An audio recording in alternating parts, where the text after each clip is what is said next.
नमस्कार दोस्तों, कैसे हैं आप। स्वागत है आपका हमारे YouTube चैनल में। मेरा नाम है गिरजेश बेलवाल और आज हम जो टॉपिक लेके आए हैं बड़ा ही हॉट टॉपिक है। जैसा कि हम देख रहे हैं इंडियन मार्केट में जो गाड़ियों की डेंसिटी है वो बढ़ती जा रही है। जो गाड़ियों के ऑनर हैं वो भी बढ़ते जा रहे हैं, गाड़ियाँ बिक रही हैं तो नए नए ऑनर बन रहे हैं। तो ऐसे में एक क्वेश्चन सबके दिमाग में आता हुआ कि हम गाड़ी के टायर में क्या डालें। गाड़ी के टायरों में एयर डालें कि नाइट्रोजन डालें या फिर एयर नाइट्रोजन का मिक्सचर डालें। ये क्वेश्चन जो है हर किसी कार के ओनर को कंफ्यूज करने वाला है। तो आइए हम आपकी इसमें हेल्प करते हैं कि आपको गाड़ी के टायर में क्या डालना है। हम वन बाय वन आपको बताएंगे कि आपने किस को डालने के क्या फ़ायदे हैं। देखिए, गाड़ियों में नाइट्रोजन डालने का जो इतिहास है वो काफ़ी पुराना है। पहले ये स्पेशलाइज्ड कामों में होता था, जैसे रेसिंग कार्स में, माइनिंग ट्रक्स में, कंस्ट्रक्शन इक्विपमेंट में और अपना एरोप्लेन के जो लैंडिंग टायर्स होते हैं इनमें होता था। व्हीकल के टायर में क्या डालना है, एयर डालना है, एयर नाइट्रोजन का मिक्सचर डालना है या फिर नाइट्रोजन डालनी है, इसको हम तीन एस्पेक्ट में जानेंगे। पहला है हमारा प्रेशर रिटेंशन की प्रेशर रिटेंशन कैपेसिटी, टायर की प्रेशर रिटेंशन कैपेसिटी किस में ज़्यादा होती है।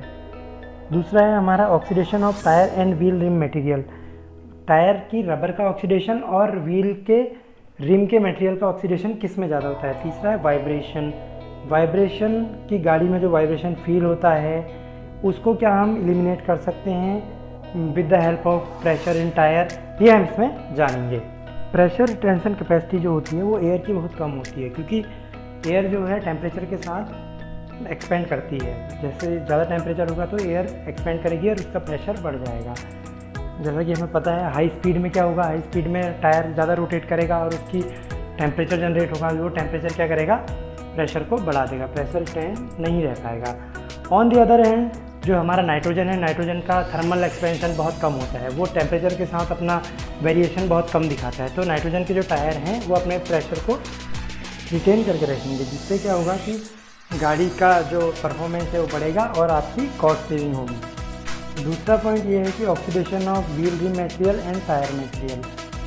दोस्तों, जैसा कि हमें पता है एयर में मॉइस्चर भी होता है और ऑक्सीजन कंटेंट भी होते हैं। तो ये ऑक्सीजन कंटेंट जो है ये ऑक्सीडेशन स्टार्ट कर देता है, ये व्हील रिम के मटेरियल का भी ऑक्सीडेशन स्टार्ट कर देगा और टायर के मटेरियल का भी ऑक्सीडेशन स्टार्ट हो जाएगा, जिससे व्हील रिम में तो जंग लगनी स्टार्ट हो जाएगी और टायर का जो मटेरियल है, रबर जो है, रबर वो इरोड होनी स्टार्ट हो जाएगी और हमारा जो टायर है वो ख़राब हो जाएगा। ऑन दी अदर हैंड दोस्तों क्या है कि नाइट्रोजन का कोई रिएक्शन नहीं है, ना ही व्हील रिम के मटेरियल के साथ, ना ही टायर की रबड़ के साथ, तो जिससे क्या है कि आपके टायर की भी लाइफ बढ़ेगी और व्हील रिम की भी लाइफ बढ़ेगी, जिससे आपकी कॉस्ट सेविंग होगी। और तीसरा और सबसे इम्पोर्टेंट टॉपिक जो है वो है वाइब्रेशन।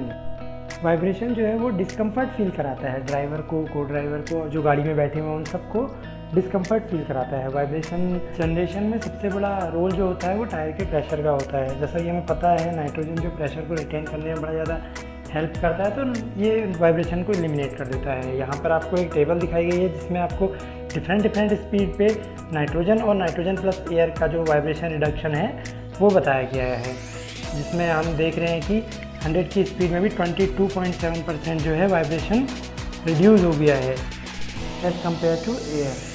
दोस्तों, यहाँ पे हमने देखा कि गाड़ी के टायर में नाइट्रोजन और एयर का क्या फ़र्क पड़ता है, उसके प्रेशर में, उसके करोजन इरोजन में और उसके वाइब्रेशन में, गाड़ी के वाइब्रेशन में नाइट्रोजन का क्या इफेक्ट पड़ता है, ये हमने यहाँ पे जाना है। यहाँ इससे ये कंक्लूड होता है कि हमारा जो गाड़ी का टायर है, गाड़ी के टायर में अगर हम नाइट्रोजन फिल करते हैं तो उससे उसका परफॉर्मेंस बढ़ता है, उसकी लाइफ बढ़ती है, वाइब्रेशन कम होता है। वाइब्रेशन एक ऐसा फैक्टर है जो इंजन की पावर जो जनरेटेड है उसको एब्जॉर्ब कर लेता है।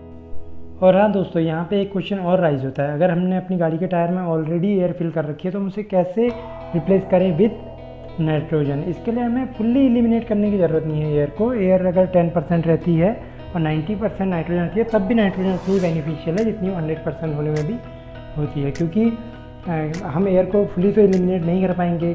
10% तो रह जाएगी, 5% तो रह जाएगी, क्योंकि उसके लिए हमें वैक्यूम करना पड़ेगा, वो करने की कोई ज़रूरत नहीं। और हाँ दोस्तों, ये सब बातें जानने के बाद आप हमें हमारे कमेंट सेक्शन में ज़रूर बताएंगे कि आप अपनी गाड़ी में क्या फिल करने वाले हैं, नाइट्रोजन या एयर। क्योंकि नाइट्रोजन फिल करना थोड़ा सा कॉस्टली हो सकता है, 40 to 50 रुपीज़ पर टायर के ऐसा इंडियन मार्केट में इसका रेट है नाइट्रोजन का, लेकिन इसका लाइफ टाइम जो बेनिफिट है वो बहुत ज़्यादा है। On the other hand air जो है, एयर वो 5 to 10 रुपीज़ में हमारे टायर में फिल हो जाती है, तो ये आपको देखना है। क्योंकि आपको लाइफ टाइम बेनिफिट रहना है। एक इनिशियल इन्वेस्टमेंट में अगर आपको लाइफ टाइम बेनिफिट अच्छा मिल रहा है तो वो आप कर सकते हो। दोस्तों, आपको हमारा वीडियो अच्छा लगे तो लाइक, शेयर और सब्सक्राइब ज़रूर करें। Thank you.